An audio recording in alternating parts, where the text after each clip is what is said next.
12월은 예수님께서 이 땅에 육체로 이 옷을 입고 이 땅에 오신 것을 감사하고 또 그와 같이 다시 오실 주님을 대망하는 성탄의 달입니다. 그래서 12월부터 내년까지는 우리가 마태복음을 함께 보면서 복음서를 같이 생각해 보려고 합니다. 근데 오늘 같이 읽었던 신약의 처음 구절이 이렇게 시작하죠. 아브라함과 다윗의 자손 예수 그리스도의 계보라. 근데 이것은 마치 나팔을 불고 큰 소리로 외치는 것처럼 들려요. 아브라함과 다윗의 후손 예수 그리스도의 계보라 라고 얘기하는 것처럼 우리에게 선언하면서 시작하는 것입니다. 이 계보라고 하는 것은 한마디로 족보예요. 유대인들이 이 계보라라고 하는 단어를 들으면 자신들이 구약에서 썼던 창세기에 나오는 이 톨레도시라고 하는 족보, 내력을 연상시키는 단어거든요. 그래서 이 말은 뭐냐면 이 마태복음의 시작이 예수 그리스도의 계보라라고 하는 이 말씀은 마치 지난날 창세기에 하나님의 창조로 시작된 이 세계가 예수 그리스도로 말미암아 다시 하나님의 새 창조로 시작되는 것처럼 우리에게 의미를 전달하게 됩니다. 그러니까 마침 우리가 성탄트리에 불을 밝혔지만요, 사실 진짜 이 1장 1절부터 17절까지 마태복음에 등장하는 이 족보, 예수 그리스도의 후손의 족보야말로 수천 년 묵은 그 약속의 줄기가 얽힌 진짜 성탄나무로 비춰집니다. 그래서 오늘 마태복음 1장 1절에서 17절까지 우리는 무엇을 살펴볼 거냐면 예수 그리스도의 족보를 통해서 오늘 우리가 그리스도의 후손으로 살아가는 성도들에게 어떤 의미가 있고 왜 우리에게는 아직도 예수 그리스도가 필요한가를 우리가 함께 생각해 보려고 해요. 이 마태복음은요, 유대인들을 염두에 두고 썼어요. 그러니까는 유대인들은 자신들이 잘하는 대망했던 건 무엇이 뭐냐면 다윗의 후손을 통하여 자신들을 구원하실 메시아를 계속 기대하고 기다리고 있었단 말이에요. 근데 족보로 시작된다라고 하는 이 말은 뭐냐면 유대인들에게 족보는요, 자신들의 순수한 혈통을 검증하는 수단입니다. 그래서 족보는 특별한 의미를 가지고 있어요. 그래서 마태가 그러한 유대인들을 잘 아는데 예수 그리스도의 이 족보를 밝히면서 바로 이 다윗의 후손으로 오신 예수가 바로 그냥 갑자기 족보를 위조한 분도 아니고 갑자기 출현한 분도 아니고 이 족보를 통해서 합법적인 정통 메시아 되심을, 예수 그리스도가 우리의 메시아임을 지금 강조하려고 일부러 얘기를 하고 있단 말입니다. 그러니까 이때 당시엔 족보를 좀 위조하고 그러잖아요. 그러니까는 자신이 양반집 출신이다라고 하는 어떤 그 내력을 입증하기 위해서라도 그런 것처럼, 그러나 예수님은 족보를 위조한 것도 아니고 오랜 하나님의 성취로 이 땅에 오신 분이다라는 사실을 마태가 먼저 선포하고 시작해요. 게다가 1장 17절 한번 보시겠습니까? 이 17절에 보시면 이 마태복음의 이 족보는 특징이 있습니다. 어떤 족보냐면 모든 대수가 아브라함에서 다윗까지 14대고 다윗부터 바벨론까지 14대고 그 이후로 그리스도까지 14대다. 14로 3번 강조돼요. 이것이 게마트리아라고 하는 게 있습니다. 뭐냐면 알파벳, 히브리어 알파벳에 숫자가 있어요. 근데 숫자를 다윗을 히브리어 알파벳으로 숫자를 매겨서 합산하면 14가 나와요. 다윗의 숫자예요, 14가. 근데 7은 또 어떤 수죠? 완전수예요. 근데 7이라고 하는 완전수가 2번 반복된 것이 14인데 그것도 모자라서 그 14라고 하는 숫자가 3번이 반복된 것은 뭐예요? 이것은 완벽하고 완전한 족보다. 그만큼 하나님의 강력한 하나님의 약속의 성취가 여기에 담겨져 있다라고 하는 거예요. 이것을 통해서 뭘 말하고 싶죠? 예수 그리스도가 우리의 진정한 왕이시다라고 하는 겁니다. 그러니까 마태복음은 무엇으로 시작하냐면 누가 나의 왕이신가? 누가 당신의 왕인가? 라고 묻고 있는 거예요. 그러면서 대답은 우리의 진정한 왕은 예수 그리스도 한 분이시다 라고 하는 선포로 마태복음이 시작됩니다. 그것이 오늘 이 성탄의 달 12월 1일 주일로 맞이하는 우리 모든 성도님들의 고백이어야 합니다. 예수가 여러분의 진정한 왕이십니다. 그렇다면 이 예수 그리스도의 족보와 우리가 무슨 관계가 있는가? 그런 거 있잖아요. 당신은 누구 후손인가? 어떤 족보가 있느냐. 족보 따질 때는 누구의 후손인가를 묻는 데는 무엇에 대한 이 질문이에요? 당신은 누구인가? 누구의 후손인가를 대답한다는 것은 나는 누구인가를 답변하는 것입니다. 그렇기 때문에 그렇다면 오늘 우리도 이제 그리스도의 가문과 후손으로 살아가는 우리에게 그것은 어떤 인생을 의미하는가 한번 살펴보려고 하는데요. 그런 인생들을 고찰하기 위해서는 먼저 우리의 앞선 세대에 살았던 이 족보에 나오는 신앙 선배들의 모습, 삶을 한번 살펴보면 되겠죠. 첫 번째 누가 등장하죠? 아브라함이 등장하죠. 아브라함은 우리가 잘 아는 것처럼 믿음의 조상입니다. 그런데요, 우리가 믿음의 조상이라고 해서 아브라함에 대한 편견을 가질 필요는 없어요. 왜냐하면 우리의 믿음의 한참 선배지만 이분도 삶은 아주 평범해요. 그냥 평범하게 살다가 갑자기 하나님께서 그분에게 말씀하셨어요. 그래서 안정된 삶을 벗어나서 그저 말씀을 따라 나섰던 겁니다. 처음에는 막막했죠. 하지만 조금씩 적응해 나갑니다. 하지만 그러다가 우리가 아브라함은 복 받은 줄 알았죠. 근데 아브라함은 되게 많이 실패합니다. 실족합니다. 자기 살려고 아내까지 팔으려고 했어요. 나쁜 남편이었어요. 조카 때문에 실망했고 가정 때문에 자녀 때문에 또 낙담합니다. 그냥 힘든 인생이었어요. 여러분과 똑같아요. 웃는 날이 있다면 때로는 곤란한 날이 있어요. 그렇게 실망도 많았고 실패도 많았던 인생인데 하나님께서 이 아브라함을 믿음의 조상으로 삼았던 것은 뭐죠? 그의 믿음 때문이 아닙니다. 그 믿음 이전에 전적인 하나님의 아브라함을 선택하심과 은혜 때문인 겁니다. 아브라함은 믿음의 조상이 될 만한 사실은 어떤 자격을 갖추고 있지는 않았어요. 그냥 그를 하나님께서 지명하여 택하셨던 것. 그래서 아브라함은 그 하나님의 선택과 은혜에 계속 붙잡혀 따라가다가 넘어지고 실패했지만 넘어지고 실패할 때마다 했던 것은 다시 하나님의 말씀을 붙잡고 믿고 끝까지 한번 쫓아가 봤던 거예요. 그러다가 결국에는 이 아브라함의 믿음이 어느 믿음까지 가죠? 바랄 수 없는 지경에서도 바라고 믿었던 수준까지 성장해 나갔던 것입니다. 그러니까 아브라함을 우리의 믿음의 조상으로 삼았던 것은 원래 믿음이 탁월했다라기보다는 그러한 믿음으로 하나님께서 그 사람을, 그 인생을 건져주신다라고 하는 그 패턴, 그것이 믿음의 조상이 된 까닭인 거죠. 그리고 하나님은 그러한 믿음을 의롭게 여겨주셔서 아브라함을 열국의 아비로 세워주신 거예요. 근데 그 아브라함의 이후에 아브라함의 그 믿음의 후손들의 모습은 또 어떻죠? 뭐 우리 아버지가 아브라함이야, 우리 할아버지가 아브라함이야 라고 했던 이 사람들이 누구예요? 이삭과 야곱이고 야곱의 12아들들이잖아요. 근데 족보의 1장 2절에 보면 아브라함이 이삭, 이삭이 야곱, 야곱은 유다와 그 형제들을 낳았다고 얘기해요. 이 믿음의 후손들 뭐 어떻습니까? 별 볼 일 없어요. 야곱이 어떤 사람입니까? 아버지 속이고 형제 속이고 삼촌까지 속인 사기꾼이거든요. 게다가 야곱의 아들들은 어떤 아들들이에요? 자기 막내 아들 너무 질투해서 동생을 죽인 아들들이에요. 살인자들이란 말이에요. 게다가 그 중에 유다를 이렇게 표기했어요. 유다와 그 형제들. 유다가 어떤 사람인지 아십니까? 술 취해서 실수한 사람이에요. 한심한 인생. 그럼에도 불구하고 이 그리스도의 영광스러운 족보에 왜 하필 이들을 올리셨는가? 그 이유는요, 평범하다 못해 이렇게 절망스러운 인생을 그럼에도 불구하고 이들의 한 믿음만 보고 그리스도의 계보에 편입시켜 주신 하나님의 은혜 때문이에요. 하나님의 은혜입니다. 그러니까 그것이 오늘까지 저와 여러분이 예수 그리스도의 후손으로 살아가게 된 유일한 원인이에요. 이유예요. 은혜입니다. 그래서 오늘도 그 하나님의 은혜 없이는 우리는 살 수 없어요. 은혜가 필요합니다. 두 번째 누가 나와요? 아브라함 다음에 다윗이 나오잖아요.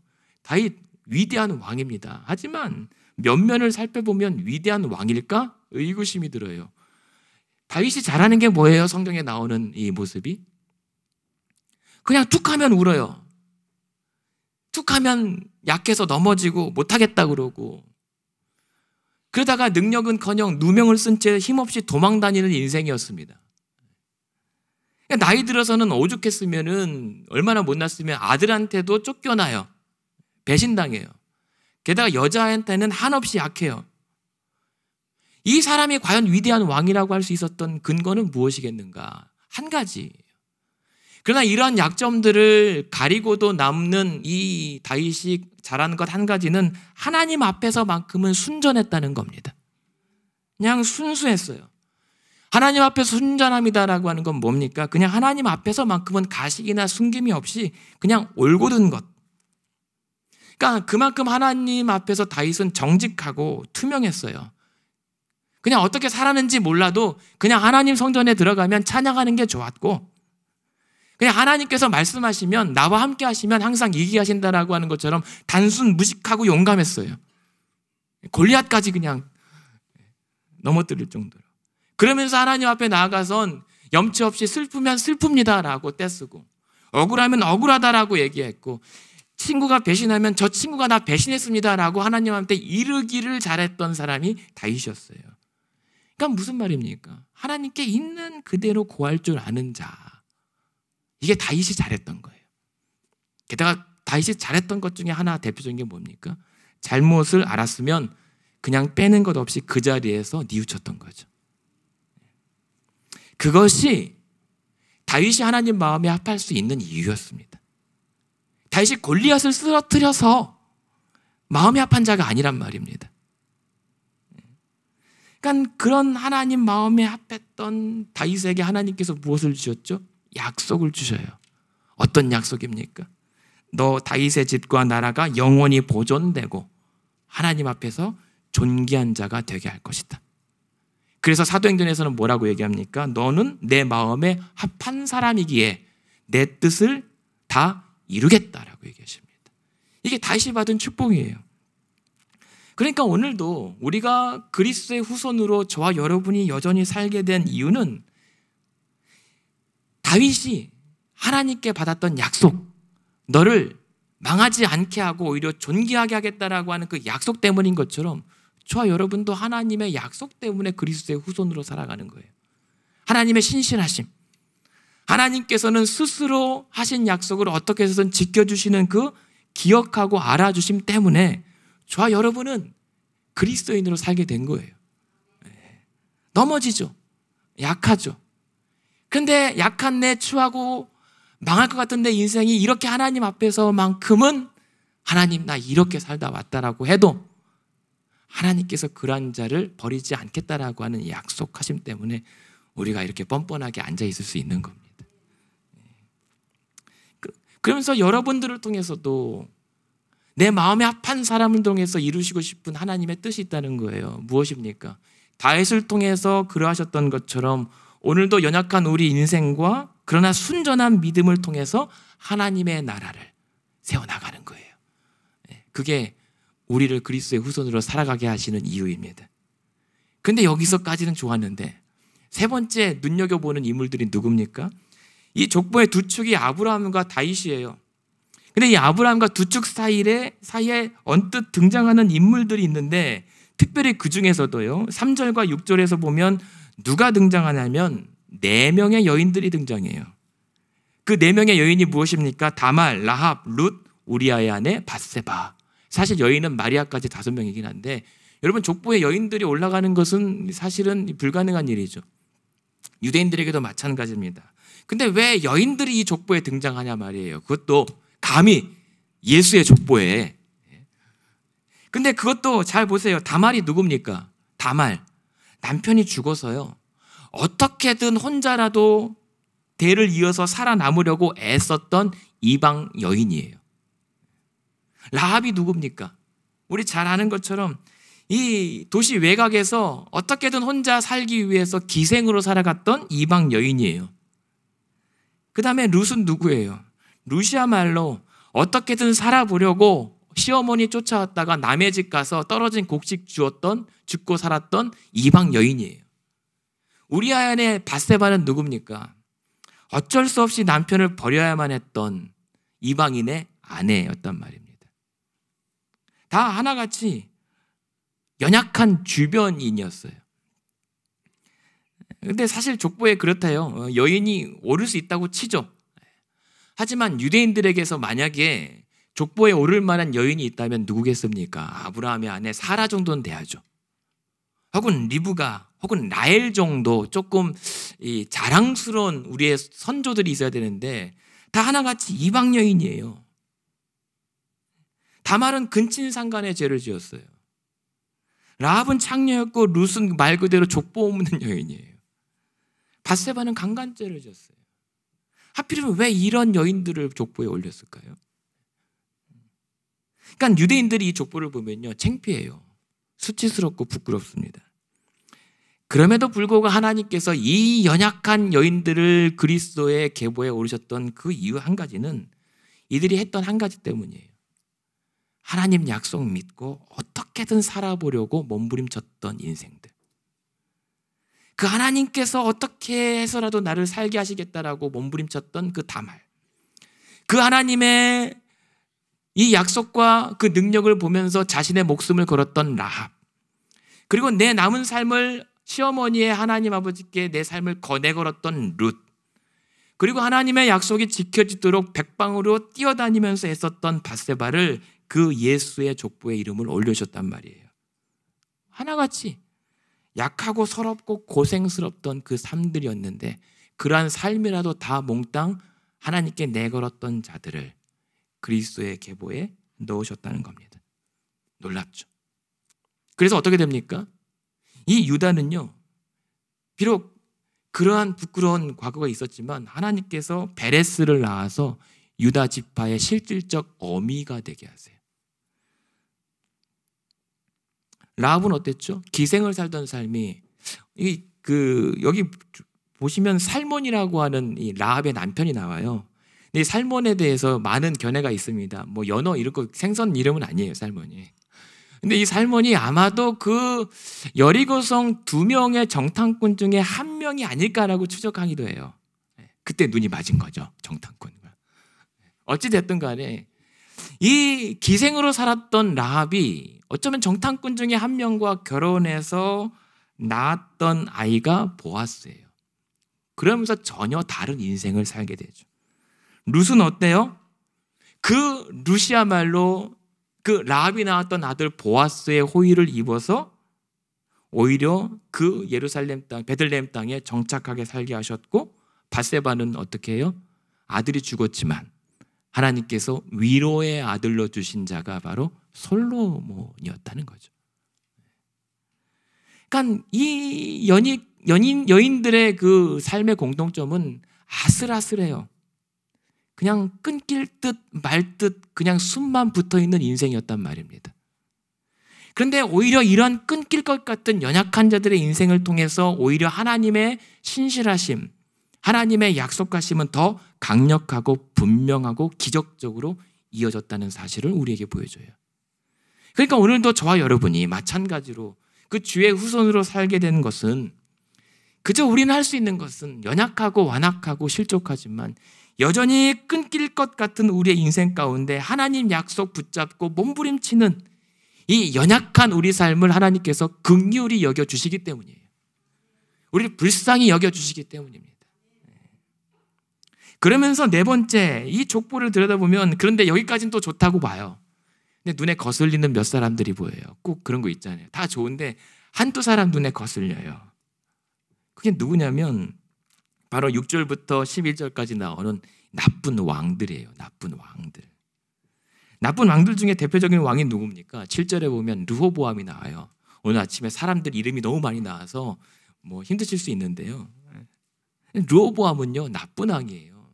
나라를 반쪽 나게 한 장본이란 말이에요. 아하스 왕은 누구예요? 우상 숭배의 앞잡이, 자기 자녀들을 인신 제사로 불 가운데로 지나가게 한 사람이에요. 요람은 누구예요? 하나님 앞에 범죄해서 창자가 튀어나와서 죽은 사람이에요. 므낫세 왕은 누군지 아십니까? 나라를 55년 동안 통치해서 결국 나라를 완전히 풍비박산 낸 사람이에요. 이 므낫세 때문에 나라가 망하거든요, 결국에는, 결정적으로. 그러니까 왜 이런 사람들이 감히 그리스도의 족보에 올라갔느냐 말이에요. 나름 좋은 왕이 있었잖아요. 근데 나름대로 여기서 좋은 왕이라고 평가받은 사람들이 있었는데요. 이 왕들도 온전하지 못합니다. 다 실족했어요. 왜 그렇죠? 우리가 잘 아는 7절에 보면 솔로몬 있잖아요. 솔로몬은 지혜의 왕이지만 사실 이스라엘 남유다는 솔로몬 때문에 망하기 시작한 거예요. 솔로몬 말년에 우상 숭배 헬게이트를 연 사람이거든요. 솔로몬이 그랬단 말이에요. 여기에 아사왕이라고 하나님이 등장합니다. 7절 후반에. 아사왕은 뭐냐면요, 정말 잘했어요. 하나님 앞에 정직하게 행했어요. 그런데 말년에 교만해서 병이 들어요. 근데 병이 들었는데 교만하다 보니까 어떻게 해요? 그렇게 잘 믿던 왕이 말년에 병이 들어섰는데도 하나님께 구하지 않았던 왕이에요. 하나님 의지하지 않았던 왕이에요. 게다가 여기 아사랴 왕이 나오거든요. 아사랴 왕은요, 이 역대기를 보면은 하나님의 기이한 도우심을 입었어요. 정말 하나님의 기가 막힌 도우심을 입었던 왕인데 이 사람도 말년에 교만해요. 그래서 나병 환자가 돼요. 게다가 우리가 잘 아는 히스기야 왕도 마찬가지입니다. 히스기야는 하나님께서 그 영광과 불을 지극하게 하셨는데도 또 교만합니다. 무슨 말입니까? 나쁜 왕이든 좋은 왕이든 다 하나같이 악하고 교만한 존재들이에요. 이 사람들은 감히 그리스도의 그 족보에 오를 만한 자격이 사실은 없는 사람들입니다. 그런데 신기한 건 뭐죠? 그 다윗의 왕조가 끊기지 않았어요. 무엇 때문에요? 하나님의 약속 때문에. 다윗에게 너의 집과 나라가 망하지 않을 것이다 라고 하는 약속 때문에 이 사람들의 왕조와 생명이 부지됐던 거예요. 이 족보를 그래서 다시 표현하자면, 그래서 이 하나님께서 이러한 족보를 우리에게 보여주신 이유는 하나님의 구원은 결코 혈통 혹은 사람의 선함이나 악함과 상관이 없다. 나쁜 왕이든 좋은 왕이든 그들의 어떤 됨됨이 때문에 하나님의 구원이 베풀어지는 것이 아니다. 오직 전적인 하나님의 약속과 은혜로만 이루어지는 것이 하나님의 구원이다라는 사실을 명확하게 보여주시는 거예요. 특별히요, 여러분, 이 중에 최악을 꼽으라면 누구를 꼽냐면 므낫세 왕이에요. 10절에 므낫세는 동그라미 빵빵 쳐야 됩니다. 이 므낫세 왕 잊지 마세요. 55년 동안 나라를 망쳐먹은 사람. 그래서 죽었어도 백성들이 므낫세가 망쳐놓은 죄 때문에 백성들이 돌아올 줄을 몰라요. 이러면 족보에서 파내야 돼요, 일반적으로. 근데 이 므낫세가 왜 족보에 올라갔느냐? 회개했거든요. 막판에 회개해요. 근데 하나님도 속도 없으시지. 이런 왕을 또 용서해 주세요. 또 그의 기도를 기뻐 받으셨대요. 또 우리 하나님은 정말 속도 그냥 너덜너덜해지셨거나 아니면 너덜너덜해지셔서 없는 분이세요. 무슨 말입니까? 이 므낫세, 용서받을 수 없는 자의 기도까지 회개까지 받으시고 용서하신 하나님의 이 족보. 그래서 이 족보는요, 용서받은 자들의 족보라는 거예요. 저와 여러분이 오늘도 그래서 예수 그리스도의 가문에서 쫓겨나지 않은 이유, 족보에서 파내지 않으신 이유는 우리가 그렇게 용서받은 자들이기 때문이에요. 하나님의 용서입니다. 그래서 마지막으로 이 족보를 크게 세 부분으로 나눌 수가 있어요. 1절부터 6절은 그래도 잘 나갔던 이스라엘의 상승기, 7절부터 12절은 그래도 하강기, 상승했으면 점점 하강기인데 13절에서 16절은요 아예 하강기가 아니라 침체기, 완전 망해버린 거예요. 그러니까 이 족보의 시기를 세 부분으로 나눈다면 잘 나가던 때, 못 나가던 때, 그리고 완전히 망해버린 때예요.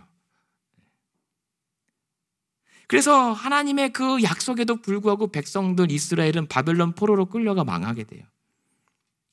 근데 하나님께서는 이때 그러시거든요. 회복할 것이다. 하나님이 이러한 백성들과 인생들을 건질 것이다.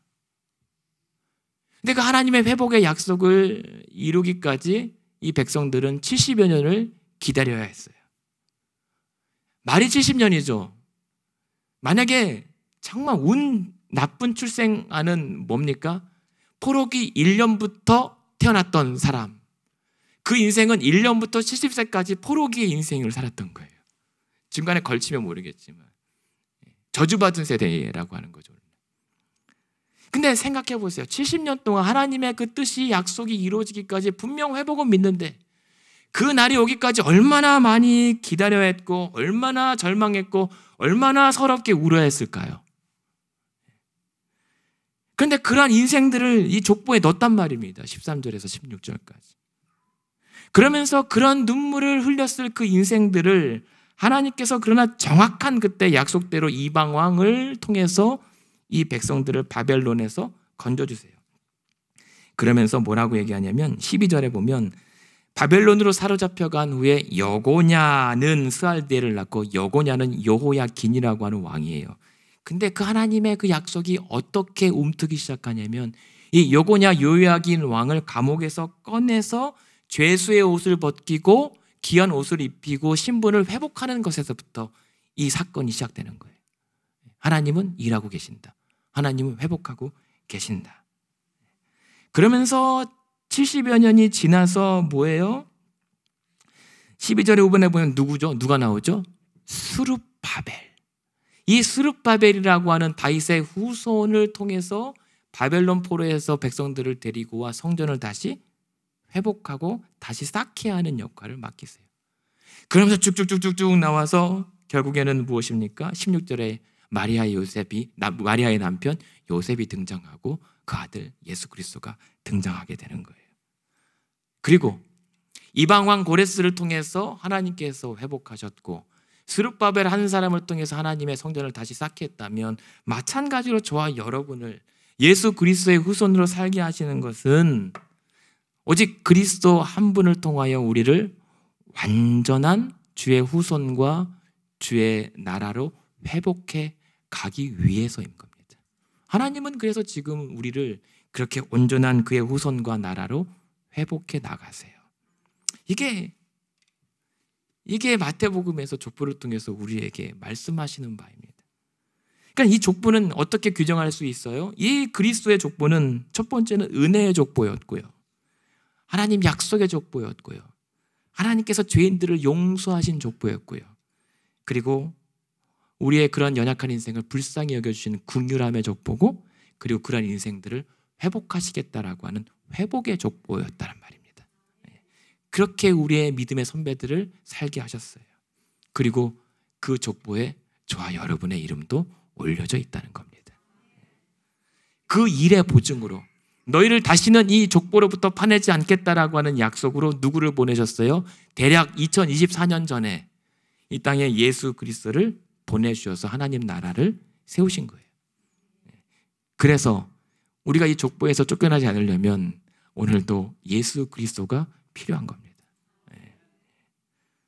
그렇다면 그 그리스도의 후손으로 살아가는 자들에게 필요한 것은 무엇이겠어요? 오늘도 예수 그리스도를 믿음과 그 앞에서 순전함과 그 앞에서 간구하고 그 앞에서 회개하고 그 약속이 이루어지기를 기다리는 눈물의 신앙으로 하나님 나라, 완성될 그 하나님 나라에 살아가고 있는 것입니다. 근데 안타까운 것은 이 땅에 예수님께서 오셨고 다시 오실 것이지만 그 후손으로 살아가는 우리들의 인생은 여전히 거칠고 아프고 힘들고 사실 한참 시간이 지났음에도 불구하고 이 족보의 선배들과 크게 다르지 않아요. 우리의 면면이. 넘어집니다. 아픕니다. 때로는 그냥 내려놓고 싶습니다. 근데 그런 가운데 우연히 순비소리라고 하는 단어를 알게 됐어요. 순비소리. 아십니까? 순비소리라고 하는 게. 제주 해녀들이 이 물 밑에서 있다가 수면 위로 가쁘게 내뱉는 숨을 순비소리라고 얘기한대요. 무슨 말이냐면 그래서 막 다큐멘터리를 찾아보고 막 찾아봤는데 이 해녀분들이 이제 지상에서는 고령이 됐어요. 그러니까 15살부터 평생 55년 넘게 7, 80 될 때까지 물질하셨던 이 해녀분들이 지금은 7, 80대신 고령 85세까지도 계시더라고요. 그러니까 허리도 굽고 무릎은 아파서 지상에서는 막 이렇게 걸으세요. 이렇게 걸으세요. 근데 이분들이 물속에만 들어가면 날아다니시더라고요. 야, 놀랐어요. 이게 그분 맞나? 같은 분 맞나? 그래서 이분들이 그렇게 한참을 길게는 2, 3분 정도 숨을 참으실 수 있대요. 그리고 해삼을 멍게, 전복을 잡고 그게 한참 숨을 참고 겨우 나오면 물 위에서 참던 숨을 터뜨리는데 그때 나오는 소리가 마치 삑 소리가 나요. 그러니까 휘파람 소리처럼 삑 소리가 나는 이 소리를, 해녀들의 이 숨소리를 숨비 소리라고 얘기하더라고요. 그러니까 막혔던 숨이 팍 터지면서 소리가 나는데 이때 이분들이 그 뭔가 뻥 뚫리는 것 같은 그 시원함을 경험한다는 거죠. 근데 왜 이 숨비 소리가 생각이 났냐면, 이분들의 삶의 고달픔도 있겠지만 어쩌면 우리 성도들의 삶의 그 호흡 같은 게 그와 비슷하다라는 생각을 했어요. 그러니까 우린 예수 안에서 자유함을 믿습니다. 예수 그리스도의 후손으로 살아가는 것에 대해서 별 불만이 없어요. 오히려 예수 안에서 살아갈 때 오히려 평안합니다. 자유합니다. 날아다닐 듯 찬양합니다.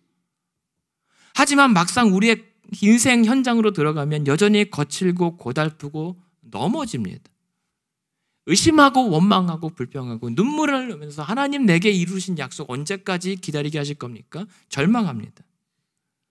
그렇게 지난 한 주간 어쩌면 여러분의 평생을 그렇게 믿음, 그리고 하나님 앞에 어떻게 바로 세보려고 하는 그 온전함, 그러면서 몸부림쳤던 간절한 기도, 그러다가 또 실족하면서 회개했던 지난날, 그러나 하나님 반드시 내게 하신 약속 이루실 것이라고 눈물로 꾹꾹 참고 눌러왔다가 비로소 주 앞에 딱 나와 이 자리에 앉았을 때 그 참았던 기쁜 숨을 몰아쉬며 호흡하며 내뱉는 것처럼 하나님의 이름을 부르며 기도하고 찬양하고 예배하는 이 모습이 어쩌면 우리 성도들의 숨비 소리 아니겠는가 라는 생각을 들었죠. 그냥 오늘 숨을 내뱉었을 뿐인데 살았다라고 하는 이 은혜를 경험하는 게 바로 하나님 앞에 선 이 예배 자리이고, 언제나 그러한 고달픈 인생 주께로 나아올 때마다 그렇게 살게 하신 하나님의 은혜가 오늘도 우리를 붙잡고 계시다는 사실이에요. 그래서 그 해녀분들이 여전히 바다가 두렵대요. 평생 물질했는데도 바닷속에 오래 있으면 파도가 거칠면 멀미까지 난대요. 해녀분들이. 처음 알았어요. 그런데 그래도 가족들을 위해서 다시 두렵지만 바다로 들어가는 이 해녀분들의 뒷모습을 보니까 오늘 우리가 예수 그리스도의 후손으로서 살아가면서 그의 족보의 이름을 올려주신 이유 때문에 다시 한번 그렇게 믿음의 물질을 하러 가는 성도들의 여러분의 모습을 떠올리게 되더라고요. 무슨 말씀으로 마무리를 하고 싶냐면, 그래요. 오늘 이 족보의 완성본, 그리고 우리가 오늘 밝혔던 이 진짜 성탄 트리는요, 사실상 이 땅에 태어나셨지만 죽으러 오신 예수 그리스도의 십자가가 사실은 우리의 진짜 성탄의 틀이라는 사실입니다. 그리고 그 십자가의 가장 맨 끝에 매달았던 그 별의 오너먼트는 이미 하나님께서 자신의 아들 예수를 이 땅의 빛으로 성탄의 별로 보내셔서 직접 매달아 완성하셨다면, 이제 우리가 그 그리스도의 진짜 성탄 틀이 십자가를 장식할 것이 있다면 그 밑에 우리의 믿음, 우리의 하나님 앞에 어떻게든 온전히 살아보겠다라고 하는 순전함, 끊길 것 같은 내 인생에 숨 막힐 것 같지만 그래도 온몸을 걸어서 몸부림치는 간절함, 기도, 그럼에도 불구하고 넘어지고 실수하고 죄질 수밖에 없는 우리 자신에 대한 연약함을 회개함, 그러한 자들을 내치지 않고 반드시 구원을 이루시겠다라고 하나님의 약속을 인내하고 오래 참는 기다림으로 그 트리를 장식하는 것이 맞죠. 그렇게 우리의 삶으로 십자가의 오너먼트를 내건다는 것은 결국 한 가지입니다. 그 주의 십자가에 우리의 손과 발을 포개어서 우리의 모든 삶을 그 위에 올려놓겠다는 겁니다. 성탄의 달, 그 성탄의 달 첫째 주일에 우리의 각오는 우리의 삶을 다시 사실은 저기가 아니라 이 십자가에 다시 내 걸어보겠다라고 하는 다짐과 약속이어야 하는 것입니다. 그래서 결국 성탄의 트리의 오너먼트는 우리 자신입니다. 태초에는 하나님은 우리를 얼마나 사랑하셨으면 그 암흑밖에 없던 태초를 말씀으로 밝혀주셨고, 그리고 이 죄인의 이 시대를 이제는 신약의 예수 그리스도로 그 어둠을 밝혀주셨다면, 오늘은 주님께서 다시 오실 그날까지, 우리의 영원한 빛이 되어줄 때까지, 해가 달도 쓸데없는 그날이 올 때까지는 성령으로 충만한 교회와 성도들로 이 세상을 밝혀나가야 합니다.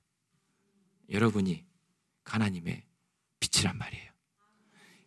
보세요. 매지가이로 이 족보를 보세요. 그럼 이 족보는 그 한 사람 한 사람이 그 성탄의 약속의 트리에 매달려 있는 오너먼트처럼 반짝반짝 빛나고 있는 겁니다. 하나님의 은혜로, 하나님의 긍휼하심으로. 말씀 마칩니다. 그러나 우리 하나님은 공짜가 없으세요. 그렇게 빛낸 만큼 이 족보의 후손들이 받은 가장 큰 축복은 무엇인 줄 아십니까? 창세기 1장 1절로 시작했지만 마지막 마태복음 28장에 무엇으로 끝납니까? 잘 나갈 때나 못 나갈 때나 심지어 망할 때조차 우리가 어디에 있든지 어디로 다니든지 세상 끝날까지 늘 함께 하시겠다라고 하는 축복을 받은 거예요. 그 은혜가 지금 임마누엘로 오신 예수 그리스도 안에 있는, 지금 여러분들이 누리고 있는 성탄의 축복입니다. 그러니까요, 그 축복의 은혜 아래서 이 12월, 올 한 해도 다 갔어요. 벌써 지금 이제 이러다 2050년 왔다고 그러겠어요. 지금 2025년이면 21세기 사반세기를 또 살았다고 말씀하시더라고요. 사반세기가 지금 벌써.